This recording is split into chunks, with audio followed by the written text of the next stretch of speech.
सम्मिश्र संख्या में आज एक्सरसाइज 2B.6 देखते हैं, जहां कुछ विशेष प्रकार का प्रश्न दिया गया है। क्या कहता है देखते हैं। पहला, z बराबर 2 + 3i हो तो सीधे z² - 4z + 13 बराबर 0 अपने को प्रूव करना है। तो इसको बनाने के दो तरीके हो सकते हैं। हम सीधा z के मान को इस समीकरण में रख लें और सॉल्व करें तो 0 आ जाए। ये प्रोसेस यहाँ पर लगाएंगे। तो LHS लेने पर z² - 4z + 13 बराबर बस इतना लिए।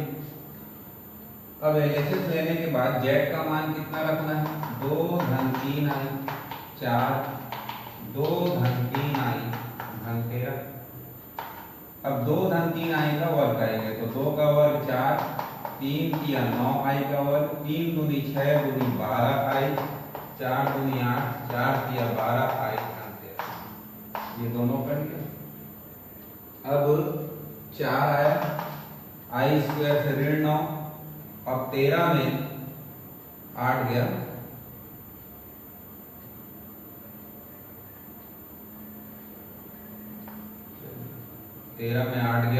न करके 8 को लिख देता हूँ। 8 घन 13 तो 13 4 17, 9 8 17, 17 में 17 गया। ठीक है, क्या गया RHS।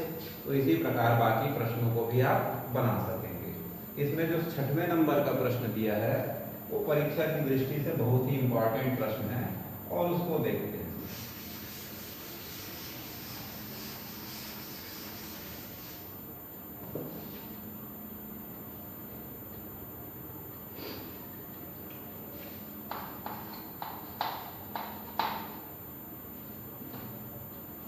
यहां दिया है x बराबर ऋण 5 धन i करनी 3/2 और सीधे है x² धन 5x पूरे का वर्ग धन x गुणित x धन 5 बराबर इसमें 42 लाना। तो जैसा कि पहले प्रश्न में सीधा z के मान को पुट कर दिया गया था, हम यहाँ भी x के मान को रख के हल कर सकते हैं, परंतु x² यानी एक तो बटे में है, रूट है, फिर उसका स्क्वायर करना, फिर उसका स्क्वायर करना थोड़ा लेंदी होगा। तो इसके लिए एक शॉर्टकट मेथड अपन अपनाएं, जो दिया है उसी को ले लें। तो a से हम देखेंगे x ऋण 5/2 है, धन i करनी 3/2 ऐसा लिख सकते हैं। इसको पक्षांतर कर दीजिए तो इतना हो जाता है। अब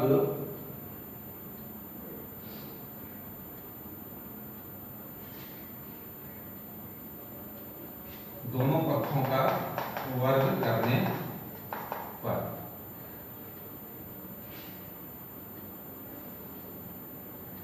तो क्या होगा देखते हैं। x धन 5/2 का वर्ग बराबर करनी 3i/2 का वर्ग।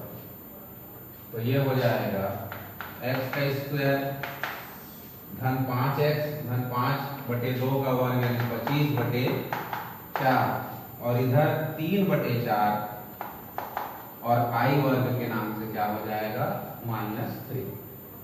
अब x² धन 5x ऋण 3/4 ऋण 25/4, x बाहर ले लिया तो x धन 5, 25 और 3 28/4 तो 4 7 28।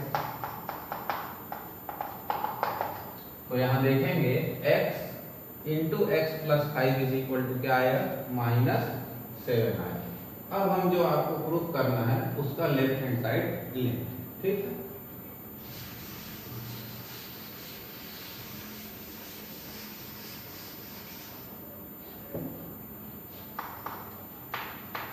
LHS लेने पर एक्स स्क्वायर 5x पूरे का वर्ग x धन 5 इस लेफ्ट हैंड साइड को लिख।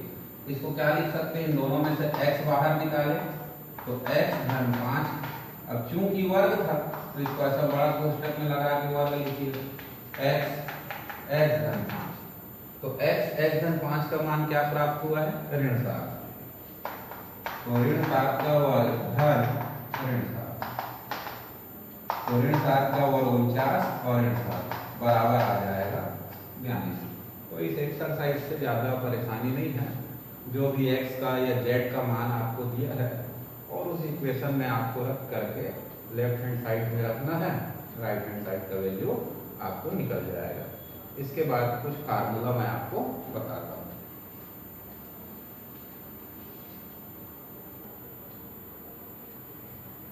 ठीक, तो कुछ सूत्रों में हम देखते हैं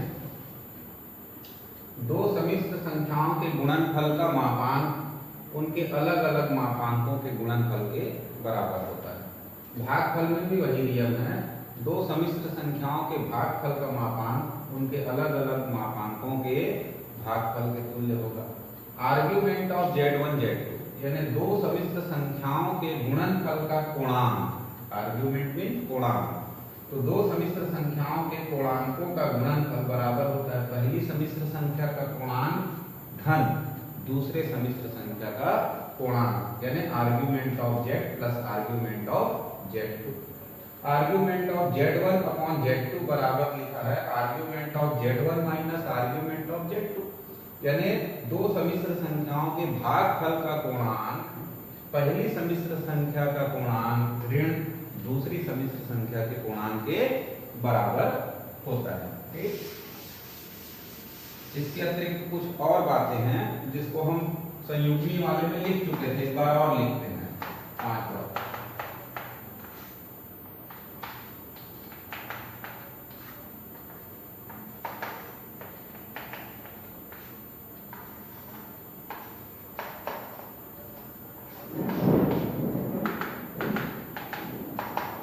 यहाँ लिखा है दो सम्मिश्र संख्या Z1 प्लस Z2 के ऊपर बार लगा है यानी संयुग्मी, तो दो सम्मिश्र संख्याओं के योगफल का संयुग्मी बराबर उनके अलग अलग संयुग्मियों के योगफल के बराबर होगा, यानी बार Z1 प्लस बार Z2। माइनस में भी यही है,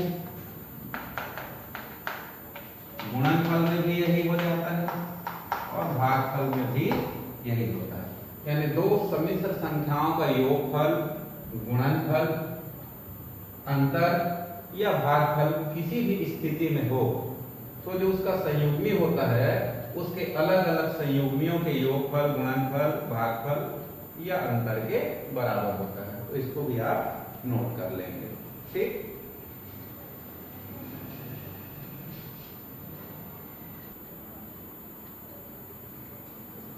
देखते हैं 2b.7 सम्मिश्र संख्या z बराबर x प्लस iy का बिंदु पथ ज्ञात कीजिए।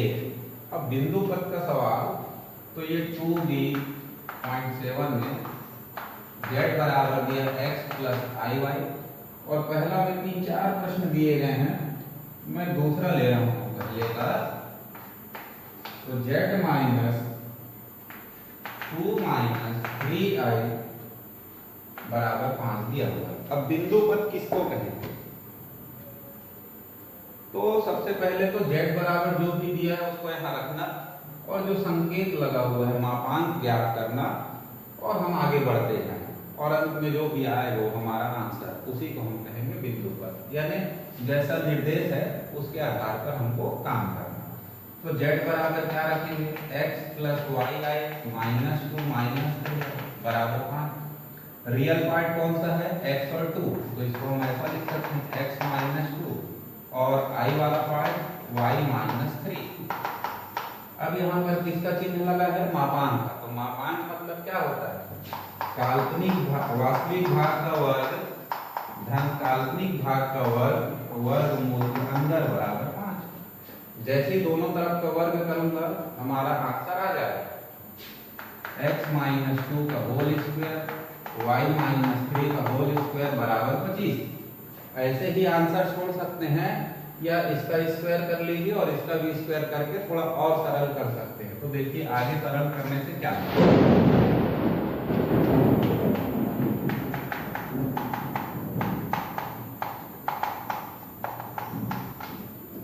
एक्स स्क्वायर ऋण 4x धन 4 इसका स्क्वायर, y का वर्ग ऋण 6y धन 9, तो x का वर्ग धन y का वर्ग ऋण 4x ऋण 6y, 9 4 13 ऋण 25 बराबर आ गया 0।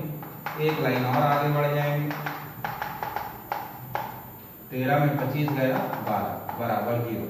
तो एक आंसर हम ऐसा भी लिख सकते हैं और ऐसा भी छोड़ सकते हैं। तो बिंदु पद के जितने भी प्रश्न दिए गए हैं पहला में, वो सब आपको संकेत के अनुसार सभी में मापांक चिन्ह लगा हुआ है, आपको बनाना है। ठीक, फिर इसमें एक इम्पॉर्टेंट प्रश्न लेते हैं जो परीक्षा में कई बार पूछा जा चुका है, वो है दूसरे का तीसरा।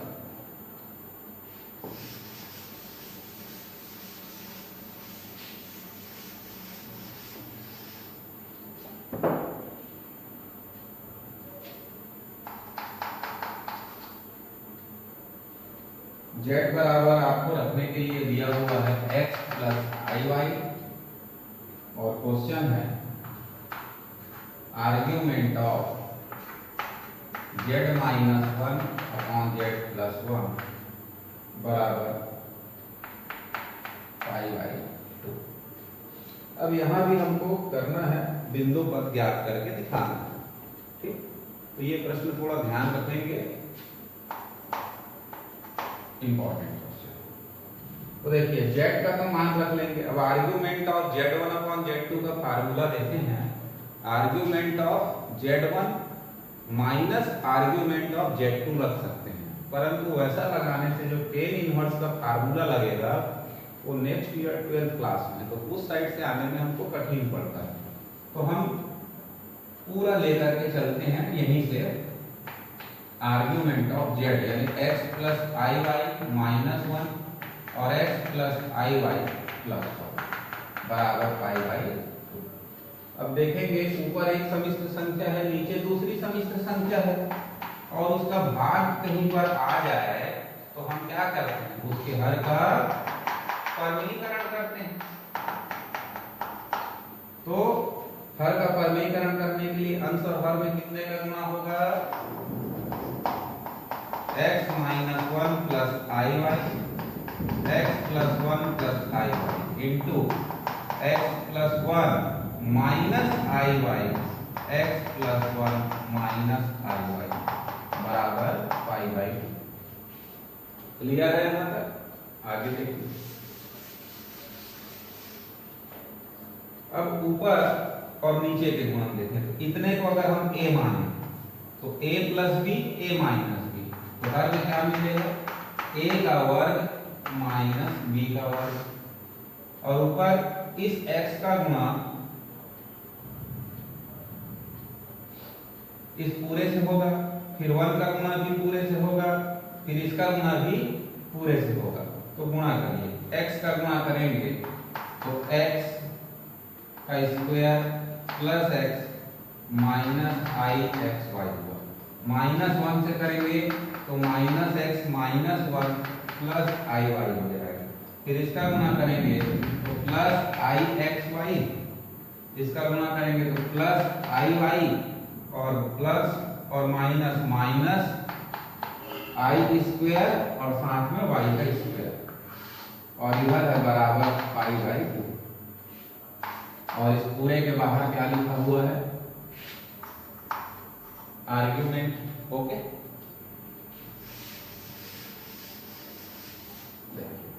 कुछ तो कट रहा होगा, जैसे x माइनस आई एक्स वाई प्लस आई एक्स वाई। ठीक है, अब जो बचा उसको थोड़ा लिख लें, एक्स स्क्वायर माइनस 1, इसको जोड़ेंगे तो हो जाएगा 2y इंटू आई, और आई स्क्वायर के नाम से हो जाएगा plus Y square upon X plus 1 का स्क्वायर, इस आई स्क्वायर से हो जाएगा प्लस बराबर पाई बाई 2। थोड़ा सा और ध्यान दीजिए, X square plus Y square minus 1 plus 2y आई हो गया, और हर तो दोनों के लिए कॉमन है, तो हर को मैं एक साथ अगर ऐसा लिख दूं x plus 1a² plus y², एक बार यहाँ भी लिख लें और एक बार यहाँ भी लिख लें, तो कोई गलत नहीं है। यानी ये वाला हिस्सा जो आपको मिला कौन सा, x² plus y² minus 1 upon x plus 1 का होल स्क्वायर प्लस y², ये रियल पार्ट है किसका, एक समिश्र संख्या, और ये पूरा का पूरा i का गुणांक है, i को यहाँ नोट कर सकते हैं, तो 2i अपॉन x प्लस 1 का होल स्क्वायर प्लस y², ये b पार्ट है। और क्या लगा है, आर्गुमेंट, तो आपको मालूम होगा आर्गुमेंट मतलब थीटा बराबर होता है tan inverse b upon a, तो b का वैल्यू ये है और a का वैल्यू कौन सा होगा, ये हो जाएगा, ठीक।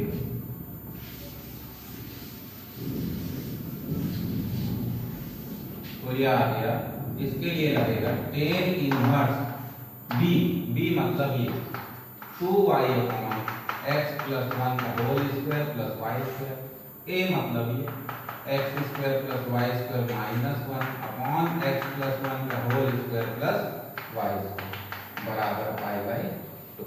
क्लियर है यहाँ तक, ठीक। अब देखिए ये tan इनवर्स जो भी है बराबर अगर उधर है, ये tan इनवर्स को पलट देते हैं तो ये हो जाता है tan π/2 बन जाएगा, ठीक। और दोनों का हर कैसा है, समान है, तो इसको पलटने से कट जाएगा। अब बचा 2y upon x² plus y² minus 1, tan π/2 का वैल्यू क्या होगा, तो अनंत होता है। दोनों तरफ व्युत्क्रमानुपात ले लीजिए, तो जैसे ही व्युत्क्रमानुपात लेंगे इधर पलट देंगे तो x² plus y² minus 1 upon 2y,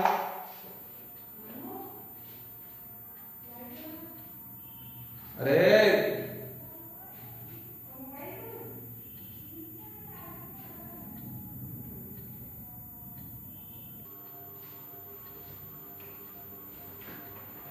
तो अपन देख रहे थे कि व्युत्क्रमानुपात लिखा जाए तो इसको पलटे तो ये x² plus y² minus 1 upon 2y हुआ, और अनंत का व्युत्क्रम क्या होता है 0, और 2y का क्रिया गुणा करेंगे तो हो जाएगा 0।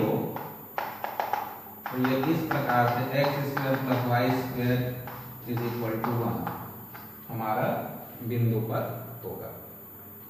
तो 2b.7 में भी एक मापांक के ऊपर आधारित बिंदु पर ज्ञात करना है, एक पूर्णांक के ऊपर। तो पूर्णांक में ये क्वेश्चन जो हल किया बहुत इंपॉर्टेंट था, और दो प्रश्नावली से दो प्रकार के प्रश्न हमने देखा है। नेक्स्ट क्लास में फिर 2b.8 को स्टडी करेंगे।